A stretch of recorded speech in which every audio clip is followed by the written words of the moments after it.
জয় শ্রীরাম। আজ নতমস্তকে বাংলা ছাড়ছি। না তোমরা বুঝতে পারবে, না আমি তোমাদের বুঝাতে পারবো। 2021-এ টিএমসি জিতলো, আমাকে কেলিয়ে গেল।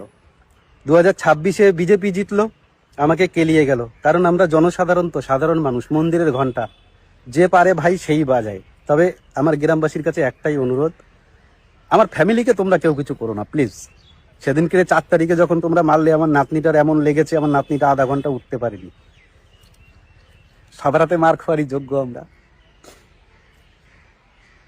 তবে সবার কাছে একটাই অনুরোধ, গ্রামবাসীর কাছে অনুরোধ, যে আমার ফ্যামিলিকে তোমরা কেউ কিছু করো না প্লিজ। যদি কোনো দোষ করে থাকি তো আমি করেছি, কারণ এতদিন মনের মধ্যে রাম ছিল। উপরে উপরে যেখানেই থাকি না কেন, তৃণমূলে পার্টিতে আমার নামে কেস দিল 13খানা।